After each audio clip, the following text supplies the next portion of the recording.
Kembali bersama kami di Breaking News Metro TV. Pemirsa, kita akan diskusi mengenai keterangan saksi ahli di sidang Pengadilan Negeri Jakarta Selatan pada hari ini dengan pakar hukum pidana, ada Pak Jamin Ginting. Pak Jamin, selamat sore. Selamat sore, Mas Egan. Ya, Pak Jamin, tadi siang ada dua saksi ahli yang dihadirkan dan kita sudah mendengarkan keterangannya bersama. Ada ahli balistik dan juga ada ahli poligraf ya. Kita bahas dulu yang ahli poligraf nih, Pak Jamin. Dari keterangan saksi ahli ini mengatakan bahwa Ferdy Sambo dan Putri Chandrawati masing-masing dari hasil tes poligrafnya itu -8 untuk Ferdy Sambo, sedangkan Putri Chandrawati -25. Ini artinya bahwa indikasi berbohongnya tinggi. Pertanyaan saya, Pak Jamin, seberapa besar kemudian nanti hakim akan mempertimbangkan mengenai skor dari tes poligraf ini, Pak Jamin? Ya, memang berapa kali dikatakan bahwasanya poligraf ini kan menunjukkan apakah bisa dijadikan sebagai barang bukti ataupun alat bukti di persidangan ya. Tentu kalau hasilnya sendiri itu merupakan tata cara daripada penyidik untuk bisa menindaklanjuti suatu proses penyidikan sebagai petunjuk bagi mereka agar bisa dibuktikan siapa orang ini berkata jujur atau tidak jujur. Tetapi kalau sudah masuk pengadilan dan ahli menerangkan, maka nanti dia masuk dalam keterangan ahli. Nah, kalau masuk keterangan ahli, ini dapat dijadikan dasar sebagai alat bukti sebagaimana dimaksud dalam pasal 184. Nah, ahli yang menjelaskan tentang keberadaan poligraf tersebut. Nah, kalau dikatakan ini sebagai satu-satunya sebagai bukti, nggak bisa dijadikan. Tapi contohnya begini, Baradae mengatakan kalau FS ikut menembak.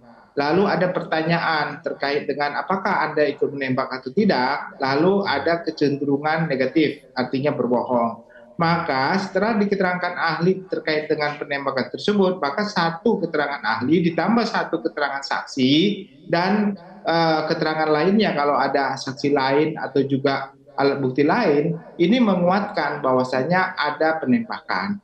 Jadi sebenarnya walaupun dia tidak bisa berdiri sendiri, tetapi bukti ini kalau didukung alat bukti lain, ini menjadi suatu kekuatan bagi hakim untuk dijadikan dasar sebagai bukti yang sah, begitu. Pak Jamin, kalau kita dengarkan keterangan dari para terdakwa ya, ketika mereka memberikan kesaksian, ini ada perbedaan, saling berbeda begitu. Bahkan keterangan Eliezer sebagian besar tidak didukung oleh keterangan dari terdakwa yang lainnya begitu. Apakah memang hasil dari tes poligraf inilah yang kemudian yang menjadi penentu untuk menentukan siapa yang lebih sesuai fakta, mana kemudian yang tidak sesuai dengan fakta? Tempatnya di mana ini nanti hasil poligraf ini, Pak Jamin? Ya, poligraf ini kalau sudah diterangkan oleh ahlinya, maka itu menjadi keterangan ahli. Itu sebagai satu alat bukti. Tetapi dia nggak bisa berdiri sendiri karena keterangan ahli itu dapat dijadikan dasar pertimbangan bagi majelis hakim dalam putusannya, dapat juga tidak dibuat. Ahli itu fungsinya apa? Ahli itu fungsinya untuk menerangkan suatu peristiwa, di mana peristiwa tersebut yang menjadi terang, yang menjadi suatu peristiwa itu menjadi terang dengan keahlian yang diterangkan begitu. Nah, sekarang dia mau melihat karena tidak tahu nih ada dua saksi yang memberikan keterangan yang berbeda. Nah, siapa yang kira-kira berbohong? Nah, untuk menguatkan itu perlu forensik seperti ini dilakukan, forensik terhadap uji terhadap bohongan. Tetapi itu tidak juga bisa jadi dasar, itu sebagai meyakinkan hakim saja untuk menyatakan kalau yang bohong itu siapa begitu. Jadi salah satu petunjuk bagi hakim untuk meyakinkan dirinya kalau sebenarnya kebenaran keterangan itu ada pada siapa. Jadi kalau dilihat dari sisi kekuatan untuk hakim memberikan keyakinan baginya untuk memutuskan. Tapi kalau berdiri sendiri sebagai suatu alat bukti nggak bisa dijadikan dasar begitu, Mas Enggan. Oke, Pak Jamin, tanggapan dari Ferdy Sambo berkaitan dengan keterangan ahli poligraf ini mengatakan ia ragu terhadap profesionalitas dari ahli poligraf yang melakukan tes kebohongan ini kepada dia dan juga Putri Chandrawati. Apakah memang subjektivitas dari ahli poligraf ini juga punya pengaruh terhadap hasil tes poligraf itu, sehingga kemudian patut saja bisa bisa diragukan begitu hasilnya? Ya, saya kira kalau orang yang sudah memiliki kualifikasi sebagai ahli dalam menjalankan alat ya yang disebut sebagai poligraf, metode dan cara-cara yang digunakan dan standarisasi, saya kira itu sudah ada ya dalam diri orang tersebut. Kecuali dia memang tidak mempunyai sertifikasi untuk itu, maka tidak mempunyai kualifikasi untuk bisa melakukan tes itu. Nah, apakah dia mempengaruhi hasil? Saya kira mempengaruhi hasil itu sebenarnya tidak begitu banyak signifikan karena dia sendiri memberikan pertanyaan-pertanyaan yang memang sudah pertanyaan yang standar gitu ya, yang ada dalam hal-hal untuk mengetahui itu. Baik, mohon maaf Pak Jamin, harus saya jeda dulu, kita harus tunggu dulu, ada jeda pariwara yang harus kita ikuti bersama, pemirsa jangan kemana-mana, break news akan kembali. Pak Jamin, jadi ada subjektivitas yang diragukan oleh Ferdy Sambo berkaitan dengan hasil poligraf yang ditunjukkan kepada dirinya. Tanggapan Anda, Pak Jamin? Ya, saya kira kalau konteksnya standarisasi metode dan juga alat yang digunakan sebagai poligraf itu standar, tidak ada keraguan ya. Kecuali kalau memang orang tersebut tidak memiliki kualifikasi sebagai orang yang bisa melakukan tes poligraf. Dan alat yang digunakan juga bukan alat standar. Nah, itu yang kita patut mencurigai. Tapi kalau subjektivitas orang tersebut yang dipertanyakan, maka itu terkait dengan formalitas. Apakah orang itu mempunyai sertifikasi atau tidak memiliki sertifikasi. Lalu pertanyaan-pertanyaan diajukan. Apakah pertanyaan-pertanyaannya sifatnya umum atau tidak umum gitu. Nah, itu kan perlu diuji lagi. Tapi kalaupun dia akhirnya ya keberatan terhadap itu, bisa saja contohnya pengacaranya bisa menghadirkan ahli untuk membaca itu dalam keterangan-keterangan itu benar enggak keterangan seperti itu.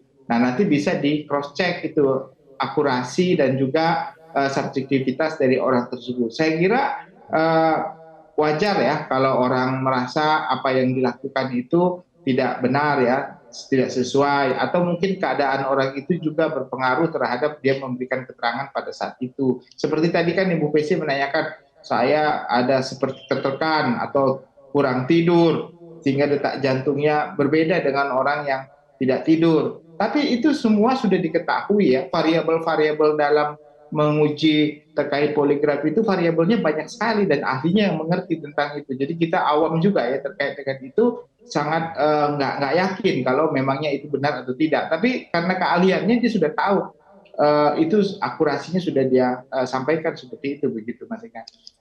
Pak Jamin, apa tanggapan Anda berkaitan dengan skor itu sendiri? Putri Chandrawati minus 25, Ferdy Sambo minus 8. Ya, itu langsung sudah bisa kebaca ya Mas Eka. Kelihatannya Ibu PC ini lebih banyak berbohong ya kalau dari minus 25 dibandingkan FS sendiri. Ya, itu bisa kelihatan. Nah, itu tadi kan banyak dikatakan kalau pada saat itu Ibu PC merasa tertekan karena dia ditanya terkait dengan hubungan seksual dan segala macam, tapi cewek dia sendiri tidak didampingi.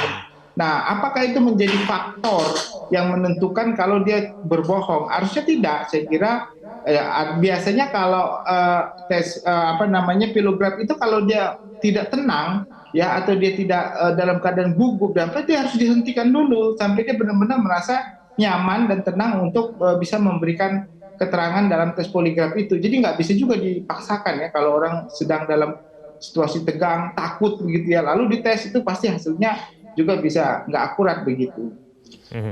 Oke, sekarang kita yang skornya positif, Pak Jamin. Ricky Rizal positif, nilainya 11 untuk pemeriksaan pertama dan kemudian nilainya plus 19 untuk pemeriksaan kedua. Sedangkan Richard Eliezer plus 13 di tes poligrafnya hasilnya. Sedangkan keterangan dari Ricky Rizal maupun dengan Eliezer ini kadang-kadang ada perbedaan, khususnya kemudian dalam melihat apakah Ricky Rizal melihat Ferdy Sambo ikut menembak atau tidak. Nah, ini bagaimana kemudian ketika melihat dua keterangan yang hasil poligrafnya ini dianggap jujur begitu? Ya, itu tadi saya katakan, keadaan seseorang itu ikut menentukan bagaimana hasilnya. Makanya selalu di orang yang melakukan tes poligraf itu tidak boleh dalam tekanan, ya, tidak boleh dalam tidak sehat, ya, dia harus benar-benar bebas ya dalam memberikan itu dalam keadaan bebas, tenang dan sehat, begitu intinya itu. Tapi kondisi RR dan posisi Baradae ini, walaupun tadi kata Baradae sempat tidak tidur, tapi dia juga memberikan dengan tenang. Biasanya kan kalau orang yang menceritakan sesuatu yang dia alami, dia dengar, dia melihat sendiri itu kan lancar ya. Jadi tekanan darahnya juga nggak tinggi begitu kalau berdasarkan tes poligraf itu. Tapi kalau orang mencoba merekayasa dan punya rasa takut, khawatir gitu ya, dia pasti tekanan darahnya juga pasti lebih nggak normal dan kepada orang tersebut begitu. Nah, tapi terkait dengan bagaimana orang itu bisa juga kan akurasinya nggak bisa 100%. Bisa aja orang itu contohnya menceritakan sesuatu nggak benar, tapi bisa juga hasilnya juga nggak berbohong. Tapi kenapa? Karena bisa seperti itu. Karena dia bisa memanage ya, memanage emosinya, memanage karakteristiknya, bisa jadi seperti itu juga ya. Jadi makanya dalam konteks pidana hasilnya ini ya hanya cuma bisa sebagai petunjuk bagi hakim untuk menindaklanjuti dengan bukti lain. Jadi ini nggak bisa satu-satunya sebagai dasar alat bukti bahwa orang ini benar-benar bohong atau tidak berbohong, begitu Mas Enggar. Oke, dari ahli poligraf kita ke ahli balistik ya, Pak Jamin ya. Ya. Apa yang kemudian diharapkan dari hakim ketika menghadirkan ahli balistik? Apa yang bisa dibuktikan dari menghadirkan saksi ahli ini, Pak Jamin? Kalau yang kita lihat tadi itu kan hanya menentukan jenis senjata yang digunakan. Ya, ada Glock dan HS. Dan untuk akurasi terkait dengan proyektil dan juga selongsong yang ada di tempat tersebut. Tetapi ini Mas Egan, sekali lagi saya katakan, ini kan dia hanya yang mendapatkan yang setelah dilakukan penyitaan oleh Jaksa Selatan ya, Polres Jakarta Selatan. Jadi dia nggak langsung TKP. TKP-nya sendiri sudah banyak yang rusak ya pada saat itu. Anda bayangkan kalau darah aja sudah dibersihkan oleh Kodir kan pada saat itu waktu kesaksiannya. Lalu ada beberapa kalau udah dibersihkan, saya yakin selongsong peluru juga ada yang hilang, ada yang nambah. Bisa saja kalau ada perbuatan jahat di sana kan gitu untuk menghilangkan. Nah, jadi kalau dia mendasarkan hanya pada keterangan ataupun penyitaan yang dilakukan oleh Polres Jakarta Selatan, maka keterangannya hanya sebatas itu, ya, hanya sebatas itu, tidak bisa lebih daripada itu. Jadi terkait dengan ini, makanya untuk membantu hakim melihat benar itu berasal dari dua senjata Glock dan HS, benar ada sudut penembakan, ya, cara dia menembak, ya. Sudutnya dia sudah bisa tentukan begitu kan, dan juga penembakan-penembakan yang bekas tembakan ada di mana saja, dia bisa menentukan sudutnya, orangnya di mana, siapa di situ. Tetapi dia tidak bisa menentukan tadi terkait dengan proyektil yang ada di tubuh ataupun hasil peluru keluar ini akurasinya dari peluru apa saja, kelihatannya tadi agak nggak berani atau memang dia bukan karena keahliannya untuk menentukan apakah sebab kematian itu dari peluru yang mana, atau peluru yang Glock atau peluru AS itu ada yang di kepala atau yang di badan. Itu kelihatannya belum sampai bisa diterangkan secara jelas kalau yang saya dengarkan dan saya lihat tadi, Mas. Ya, Pak Jamin, pertanyaan besar pada saat terjadi penembakan itu di Duren 3 adalah apakah Ferdy Sambo ikut menembak atau tidak. Kalau misalnya memang ahli balistik dihadirkan dan mereka bisa mengetahui dari sudut mana begitu dan kemudian arah tembakan dari mana, bisa tidak kemudian memberikan kesimpulan apakah Ferdy Sambo ikut menembak atau memang hanya Eliezer begitu? Ya, itu yang sedang dicari justru, Mas. Kan saya kira itu yang sedang dicari dan menjadi terang bagi hakim. Dari sudut mana? Kalau dari tempat posisi masing-masing, contohnya si Baradae posisinya di mana, FS di mana. Dari kedua orang ini, dari sudut tembakan, kemungkinan yang mengarah kepada Joshua itu peluru yang di bagian tubuh yang mana. dari FS di bagian tubuh yang mana kalau dia menembak. Nah, itu justru menjadi dasar juga nanti bagi tambahan ya, bukti bagi petunjuk bagi hakim. Kan sudah juga ada tambahan bukti lain, contohnya petunjuk terkait dengan sarung tangan, ya, saksi yang melihat ya Baradae, dan juga terkait dengan Baradae mengatakan menembak begitu. Itu bisa menjadi petunjuk juga bagi hakim apakah FS ini ikut melakukan penembakan atau tidak dari sudut dia berdiri atau dari sudut dia berada pada posisi tersebut. Itu harusnya bisa dijadikan dasar. Tapi kan dia tidak bisa menentukan apakah orang ini menembak atau tidak menembak. Dia hanya menerangkan terkait dengan sudutnya aja. Sudut peluru itu larinya kemana, terus tembakannya kemana. Itu tadi yang dijelaskannya. Baik, Pak Jamin, dengan adanya 2 senjata ya yang kemudian sudah disampaikan tadi, apakah kemudian ini juga bisa membuktikan apakah penembaknya 2 orang atau 1 orang begitu?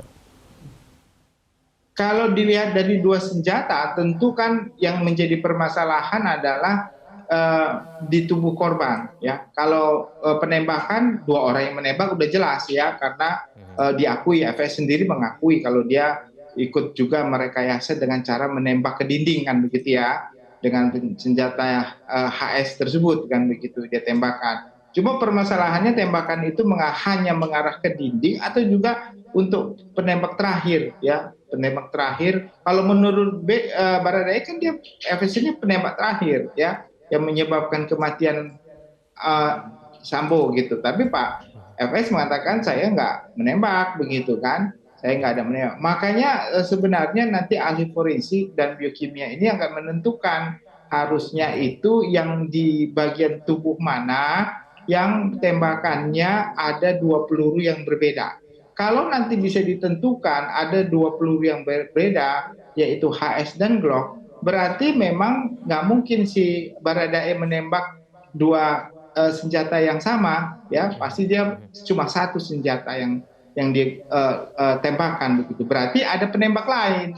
Nah, kalau ada penembak lain, satu-satunya yang mengarah kepada penembak lain itu cuma FS begitu. Nah, itulah nanti sebagai bukti penguatan bagi hakim didasarkan pada ahli-ahli yang sebentar akan memberikan keterangan ya, ahli bedah mayat itu ya, itu yang akan memberikan keterangan. Pak Jamin, terakhir masih ada 4 saksi ahli yang diperiksa, sayang sekali secara tertutup sehingga kita tidak bisa menyaksikannya. Tapi apabila kemudian itu sudah selesai didengarkan begitu pernyataannya, apakah kemudian nanti paling tidak akhir sidang pada hari ini hakim sudah bisa langsung mengambil kesimpulan berkaitan dengan kasus ini?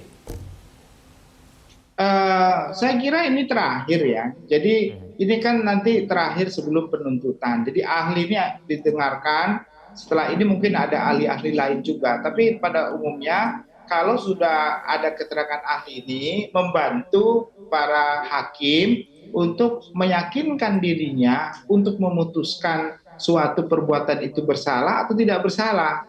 Jadi semakin kuatlah berdasarkan keterangan daripada ahli-ahli ini. Nah, kalau kita lihat memang kalau konteks pasal yang diperdebatkan sebenarnya kan cuma antara pasal 340 dan 338. FS sendiri sudah mengakui kalau dia turut serta ya melakukan pembunuhan tersebut. Tapi apakah dia sebagai aktor intelektual sudah mempersiapkan suatu perbuatan ini dari awal sebagai suatu rentetan kejadian, itu yang sedang akan didalami oleh majelis hakim. Ya begitu. Jadi kalau yang saya amatin ya Mas Egan, hakim ini sering memberikan keterangan menurut orang awam bisa sangat yakin kalau sebenarnya ini adalah suatu rencana pembunuhan ya. Itu sudah berapa kali diterangkan oleh majelis hakim. Tinggal nanti masalah besar kecilnya pemidanaan bagi masing-masing terdakwa ini Mas Egan. Oke, baik, kita tunggu nanti hasil sidang pada hari ini. Terima kasih Pak Jamin Ginting telah bergabung bersama kami di Breaking News. Selamat sore.